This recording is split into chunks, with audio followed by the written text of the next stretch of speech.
sorry I'm late. I had to stop by the Wax Museum again and give the finger to FDR. We know Al-Qaeda, Zawahiri, is supporting the opposition in Syria. Are we supporting Al-Qaeda in Syria? Well,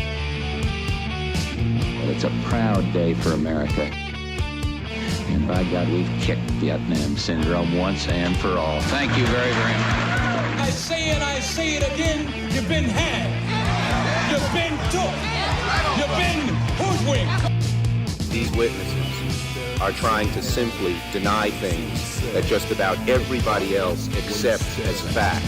He came, he saw, he died. Well, we ain't killing their army, but we killing them. We be on CNN like, say our name, bitch, say it 3 times. The meeting of the largest armies in the history of the world. Then there's going to be an invasion. All right, y'all. Introducing Hassan El-Tayyab. He is with Just Foreign Policy. Robert Naiman's group, they do, sneakers on the ground work lobbying on Capitol Hill. And I met Hassan when I was in Washington, D.C. a couple of weeks ago and gave that speech for the Committee for a Responsible Foreign Policy. And he was the guy who asked the Yemen question at the end and is doing work on it right now for Just Foreign Policy. And so welcome to the show, Hassan. How are you doing? I'm well, thanks. Appreciate you joining us today. And so, let's talk about this activism. Who is doing what on Yemen? We have a lame duck Congress now, but they still have power. And then we have a new Congress coming. And we have, of course, obviously the context since you and I last spoke is that, the war in Hodeidah is getting worse, but the secretaries of defense and state say they want a resolution sometime soon here. So I'll let you take it from there. What's the latest? Okay, so there are 2 bipartisan bills, 2 war powers resolutions sitting, waiting to be voted on sometime in the lame duck. So on the House side, there's H-Con Res 138. And on the Senate side, there's SJ Res 54. And the House side bill was introduced by Representative Khanna, Massey, Jones, Smith. And on the Senate side, it was introduced by Senator Sanders, Senator Lee, and Senator Chris Murphy. Now, since, the situation in Yemen, the humanitarian situation is horrible. Obviously, Saudi Arabia has cut off the flow of food, fuel, medicine, and clean water with a terrible blockade, and they've been doing air strikes on a lot of civilian, agricultural, and economic infrastructure. So it's humanitarian situations really are getting so dire. And we were at 8 million people on the brink of famine. That number has been revised to about 11 million in the past month or two. So we are hitting a real crisis point, and we think in the next few months, the UN might call this a famine, and it would be the worst famine in the past 100 years. So that's why there's been so much bipartisan support and pressure for a resolution and to this conflict. And post Khashoggi, there's been even more. So you've seen a lot of senators in the pro-Saudi camp actually come out and really condemn Saudi Arabia's behavior, and even gone as far. Senator Flake has gone as far as said, if the allegations are true, we are going to have to cut support for the United States' role in the Saudi-led war in Yemen. Just so your guests know, the United States is providing targeting assistance and mid-air refueling for Saudi warplanes. So we're deeply committed and complicit in these actions. Mm-hmm. So right now, the House bill, again, let me just back up a little bit and talk about what the vehicles are that we're using in the War Powers Resolution. So a War Powers Resolution is a bill in Congress that would basically, if passed, require the president to end hostilities in a conflict zone within 90 days. So I think right now that's pretty much the best vehicle we have to hold the administration accountable. So the House bill has about 80 co-sponsors, and among them are some like the ranking Democrats on most of the national security agencies, National Security Committee, like Adam Smith, House Armed Services, Representative Engel on Foreign Affairs. So we've got, and also the Democratic whip in the House is also on the bill. So there's definitely prominent Democratic leadership. So I am, cautiously optimistic. I think when you mentioned ceasefire that was requested by Mattis and Pompeo, I think it's pretty convenient timing as we approach these two votes that they come out with this. Right. Yeah, definitely. And I think we should emphasize it's not quite unprecedented. They did try this one time. I guess a year ago it wasn't a war powers thing, but 6 months ago it was, right? Last spring it was an attempt to use the War Powers Act. Do I have that right? Yes. A year ago it was the House, and they used a different avenue, right? Yeah, so they did try the War Powers Resolution with H-Con Res 81. That was essentially the same character minus Adam Smith. Okay. But you're right in effect, because that got tabled and they introduced a compromise bill in H.R. 599. So they used a different vehicle on the House.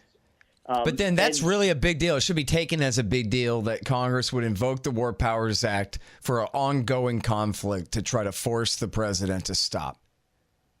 Absolutely. This is a huge deal, and it's getting a lot of national attention, and I think rightfully so. Obviously, desperate times call for desperate measures. It's a extremely blunt tool, and it sort of just forces the administration's hand.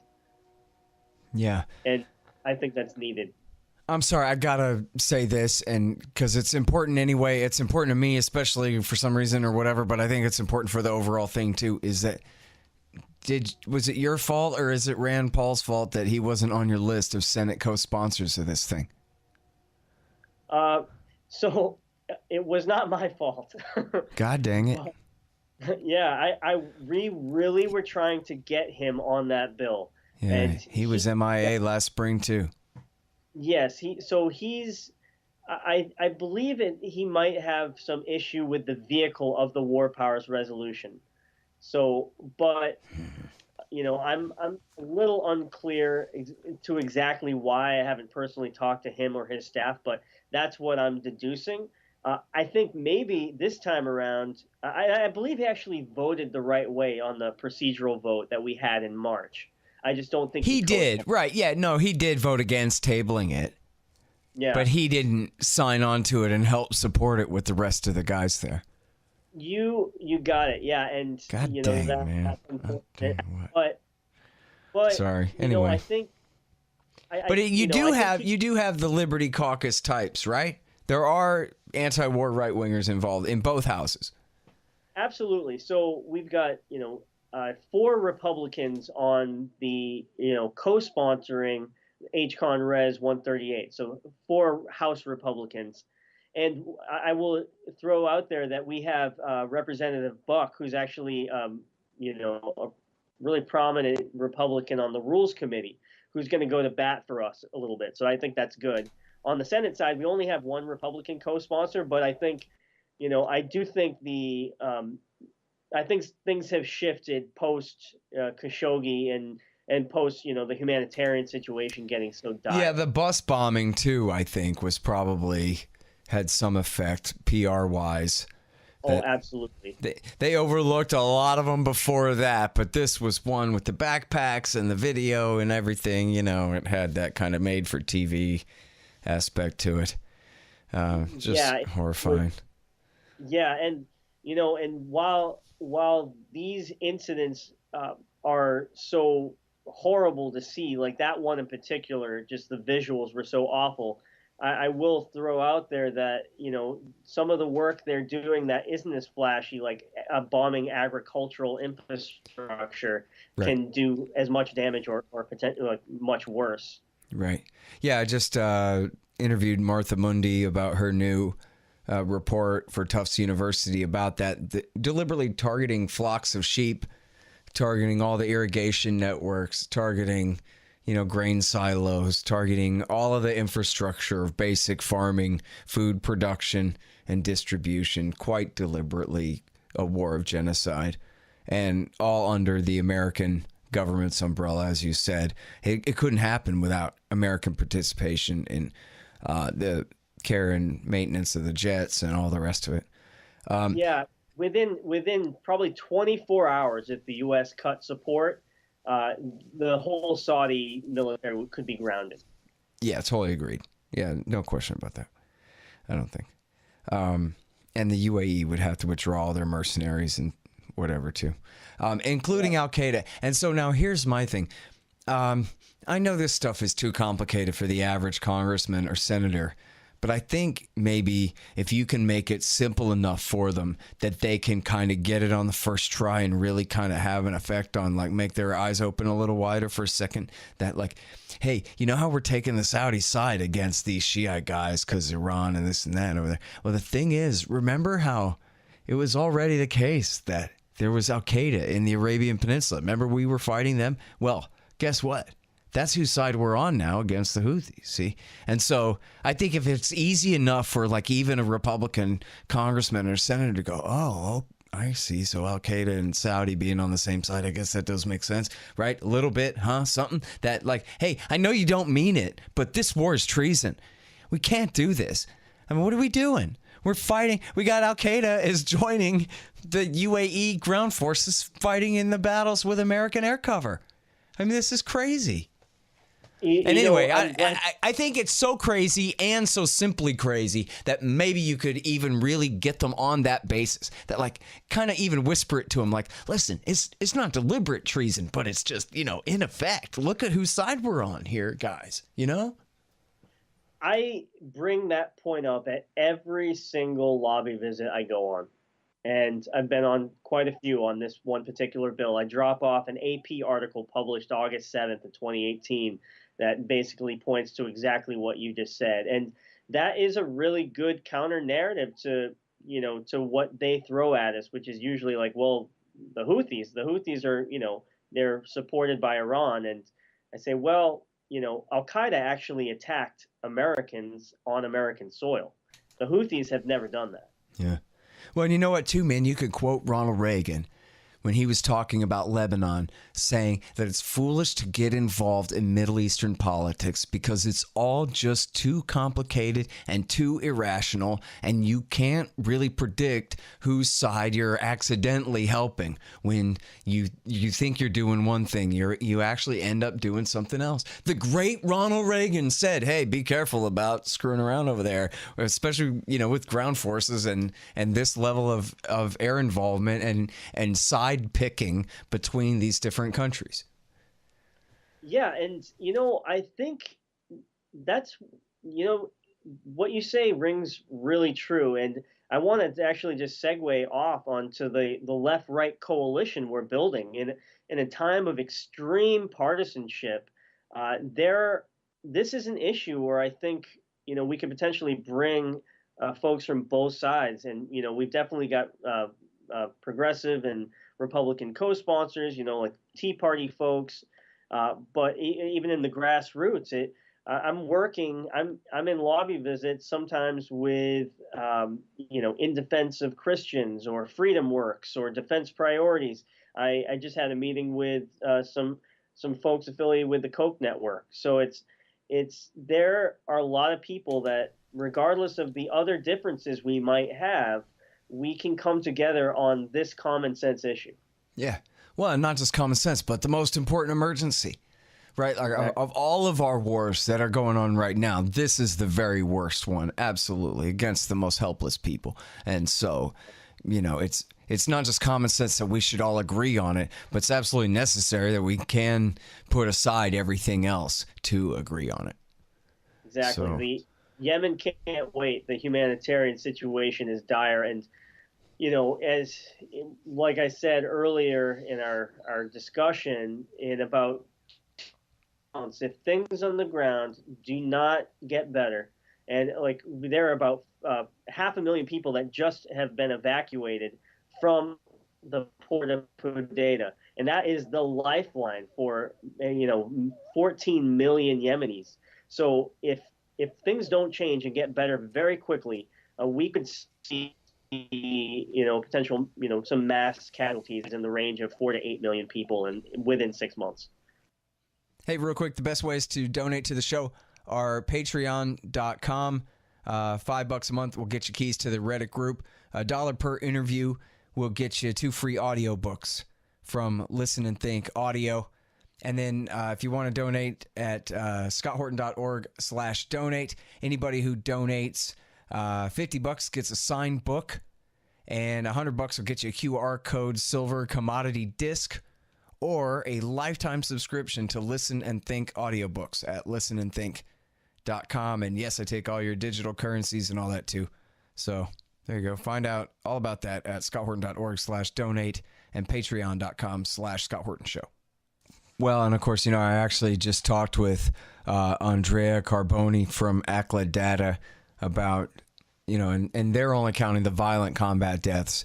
They're not counting the deprivation and the cholera and all the rest of it, because that's kind of outside their purview. But just in combat deaths, they're saying that it's, I think he said 56,000 that they can document as of right now, but he's pretty sure that it's as high as 60 or 80,000 have been killed in combat, and that includes, civilian victims of airstrikes, as well as combatants on the ground and what have you. So this is, of course, far higher than what you get to read in the newspaper most of the time that really plays this down. Yeah, and I want to just add 100,000 Yemeni children have starved to death since the start of this conflict. And so while that's not a combat death, that's also significant. And, the humanitarian situation, they've cut off, like I said earlier, the flow of food, fuel, medicine, and clean water. So if folks get a cold, they might perish because of the lack of medicine and how close they are to, not doing hot in their health. So right. Yep. And I mean, it's almost unbelievable. It should be shocking, but not surprising, I guess, that here we are having this conversation in November of 2018. This war's still going on against the poorest country in the Middle East, where everybody's already half hungry anyway. And quite deliberately waging, as we were talking about before, a deliberate campaign against their food resources, their water, their electricity, their sewage, their hospitals, their everything. It's a medieval siege against people who were already born lost in the first place. Yeah, it's important to note how vulnerable Yemen is, because 85% of their food actually comes from outside the country. So if you do have a blockade, and if you do start targeting agricultural infrastructure and economic infrastructure, can just have dire consequences. And also, the food that is in Yemen is actually very unaffordable to the people. So there's just been mass inflation and also lack of wages for so many of the people there. So it really just couldn't be worse. Yeah. And of course, as Scott Paul from Oxfam was on the show the other day too, and was talking about how the Saudis quite deliberately overly onerous restrictions and inspection regime on all imports means that some huge proportion of it spoils before it can ever even be offloaded. After jumping through all the Saudis' hoops. And then, as you said, all the rest of the price inflation and the rest of that just makes it impossible. He said, there's food for sale, but nobody can afford it. And people are just laying down dying. Yeah, and so one message I want to have for your audience is, since Mattis and Pompeo made those statements, I do actually believe that, but unfortunately there was clearly defined or else, and it put a lot of the onus on the Houthis to sort of make some concessions out front. Right. But I want to say, if you can't hold a UN state accountable for war crimes in Saudi Arabia and the UAE, how do we ever expect to hold the Houthis accountable, which are essentially a rebel indigenous tribe that has taken over the capital of Sana'a? So I think we have to use the leverage where we can. We can't necessarily just use our words to control the Houthis, but we can, facilitate the peace process by holding Saudi Arabia accountable for what they're doing. Yeah. All right. Now, so tell us more about all this activism. Again, the resolutions, the best congressman to contact, the best congressman's staff to work with, the ones that you're working on, how people can help you, and whatever the hell else you got to say along those lines. Yeah, absolutely. I think people know it's bad, but how do we fix it, right? So the war powers resolutions on the House and Senate, they're going to get action within the next few weeks. I think the Senate bill could be voted on as early as the end of November, and the House bill could be voted on as early as December 7. Now, as far as congressional targets, let's start with the House. If folks are out there, they schedule a meeting with their representatives, see if they're on the bill. Definitely just look up HCon Res 138 on the Gov website. But as far as really gettable targets, I would say Representative Bratt, Garrett, Biggs, Bloom, Harris, Sanford, Meadows, and Davidson are my top Republican targets. On the Democratic side, we are looking a lot, there's a lot more Democrats on the bill, but for some reason, Nancy Pelosi and Representative Adam Schiff have not got on board. Adam Schiff is really important because, like I said, we've got all of the ranking national security Democrats except for House Intelligence. You got to flatter Pelosi. You got to just tell her, you know what, ma'am, you got it right on Iraq War II. It's the greatest moment in your career when you told George Bush no, and they did it over your dead body, but you did everything you could to stop that war, and this is one of those times. Yeah, and so because she didn't do everything she could to stop the war, but she did vote against it. So anyway, yes. Make her feel good about opposing wars. It's the only way to go. Ring the bell, make her salivate. Exactly, and we are planning a few actions. If any of your listeners are out there are available on November 20th, we're going to be doing 2 rallies outside Adam Schiff's Hollywood Ave office and outside of Pelosi's office in San Francisco. And those are going to be from 2 to 5. Oh, okay. Listen, I got to make sure I have your email address and I can put you in touch with antiwar.com's LA faction here. So, okay, great. Yeah, I'm sorry. So I'm interrupting. Keep going. More. Phone numbers, web addresses,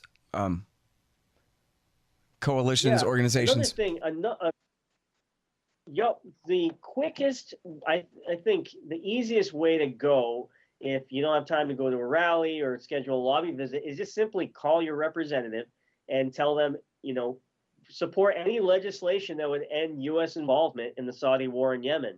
And and you can call this. This is a great number. It's a number provided by FCNL. It's 1-833-STOP-WAR. Again, I'll just say that one more time. 1-833-STOP-WAR. And if they call that up, it'll take you to the Capitol switchboard. You just say your representative by name, and they'll transfer you right there. And just they'll tabulate. And the more calls we get in, the more momentum this will have, and the more. That's a great idea.